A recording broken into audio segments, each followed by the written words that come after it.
Welcome to homework assignment number 4 in CS373. To remind you, we covered A star and dynamic programming in class. Let's start with an A star question.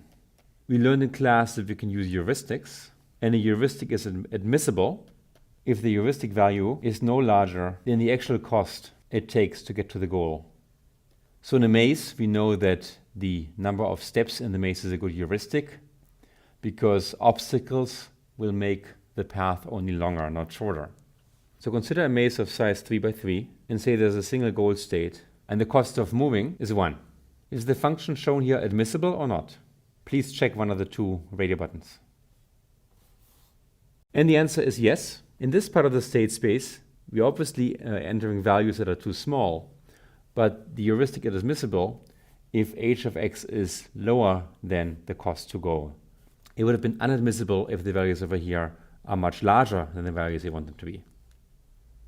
So here's another heuristic function for a 3 by 3 maze. Assume again the cost is 1, and this is our sole goal state in the corner over here. Tell me, is this admissible? Please check one of the two buttons here. And the answer is no, because these numbers over here are too large. Now, why is this bad?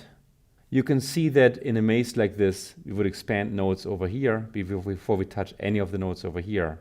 If those are on an optimal path, then we might miss them and pick what might end up being a suboptimal path, even though in this specific case, all the paths seem to be equally good. So let me ask a more general question now. What may happen if h, the heuristic, is not admissible? A star finds the optimal path always. A star may find a suboptimal path in some cases. A star may fail to find a path even if one exists, or none of the above. In answering this question, it's important to say this is a statement that always applies, and these statements suggest they just apply sometimes under certain circumstances.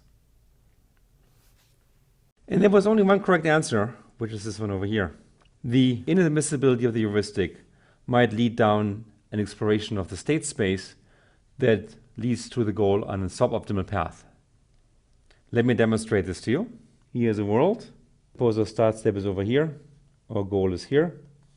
And the heuristic is super large for those states over here and small around here.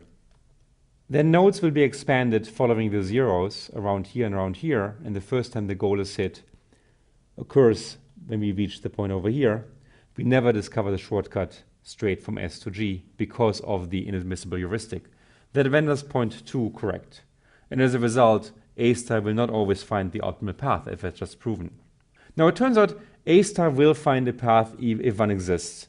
It might find a suboptimal path, but eventually it expands all the nodes that can be reached, and if the goal state is among them, it'll succeed to find a path. Therefore, this answer here was wrong. And of course, none of the above is also a false answer. I now want to quiz you about dynamic programming. Consider the following 3 by 3 world with a goal state in the corner over here. Say the value of the goal state is defined to be 0. The cost of motion is 1. Quickly fill in the values for all the other cells over here, assuming you can either move straight or diagonally, and in both cases the cost of motion is 1. And the answer is 1 over here, 2 here, 3 here, 4 here. This one also resolves to 2 and this one to 3. So let me talk about dynamic programming with stochastic actions. And at the end of this assignment, you'll be able to program this. The motivation to study this is as follows. Suppose we have a robot and we have an obstacle and a goal state. Then this robot might be tempted to scratch the wall over here and head towards the goal. In practice, this is a bad idea because robots that get really close to obstacles are frightening. And in fact, if their actions aren't quite perfect, they might actually hit the obstacle, which is no good. So in practice, what we tend to do is we go more like this. We maintain a certain clearance to obstacles. And now we're going to modify our dynamic programming planner to do just that, to find paths that are a little bit safer and lead a little bit away from obstacles. The way we will do this is we will model actions as stochastic. And we have not done this before, but you learn how to do it.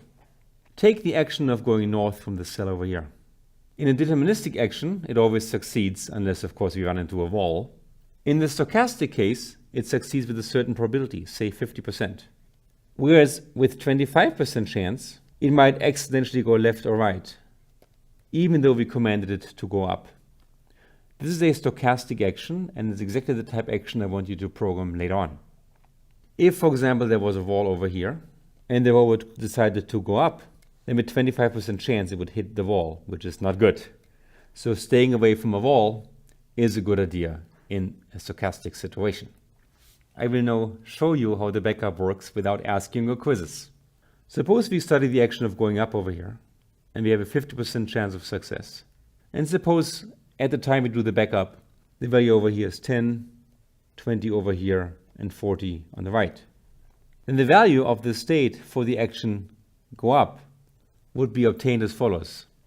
It's 50% chance times 10, 25% chance times 20, and 25% chance times 40, plus 1, which is our motion cost, which together gives me 5 plus 5 plus 10 plus 1 equals 21.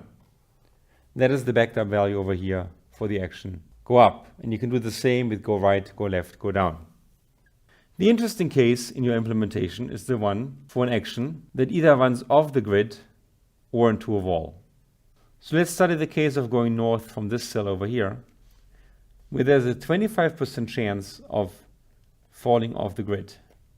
Then the value for this cell and the action of going north is 50% times 20, which is 10, 25% chance times 40, which is also 10.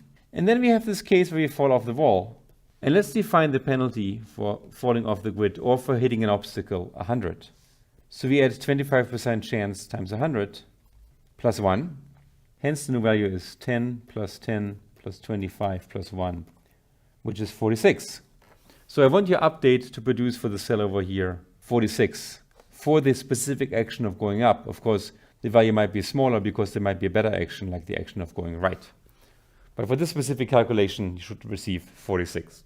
So your programming assignment looks as follows. I will give you a grid. In this case, it's a grid that's entirely unoccupied. And as before, I give you a goal state and a set of actions. And I want you to program dynamic programming all the way to the end. So when I run it, the values I get are 0 for the goal state, 37 for the two adjacent states, 44, 60, and 63. So if I go right to the goal, there's a 50% chance of hitting the goal, in which case my cost is just 1, which is the cost of motion. There's a 25% chance of running into the wall, which costs me 100, plus, of course, 1 for the forward motion. And there's a 25% chance I find myself down here, whose cost is 44. So if I put this into mathematics, we get 50% chance for hitting the goal, 25% for hitting a wall, which costs me 100, 25% for going south, and the value here is 44.77, plus the cost of motion is 1. And if you add this all up, you get exactly the 37.193 that this value over here constitutes. So after conversions for this grid, I want the value function to look just like this. And here is the corresponding policy. If I modify the grid to insert an obstacle over here, then I get a value function like this. 1000 is my initial value for each cell. It's unmodified for the obstacle cell. And these are the values I receive, 94, 86, 73, 44. You can check whether these values are correct. Let me pick a slightly bigger grid with a goal position in the top right corner and two obstacles down here, size 4x4. And here's my output. For the value function, you can read those values. They happen to be 1000 for the two obstacles. And what's remarkable is the policy. When I'm close to the wall, you can see they're being pulled away from the wall elements to stay in free space. I will eventually reach the goal, but I never am willing to drive in a way that crashes me into a wall if it's not avoidable. What you have to do with the code we provide is to modify the dynamic programming routine that assumes a deterministic action with the one for a stochastic action. And specifically, what this routine should do, it should incorporate the probability of success for an action and the collision costs. So for example, if I modify the probability of success into a deterministic function, then my value function will look as follows. It's just the number of steps in the usual way, 1, 2, 3 as before, and the policy drives me straight to the goal as shown over here. In your final submission, please exclude any printouts so we can modify the grid and these values for success probability and collision cost, and we can see what your code generates. In your initial value function, please initialize your value function with 1000. So here's my solution. As I go through all different actions A, as before, I now create a new inner loop of going through different action outcomes. This list is -1, 0, and 1.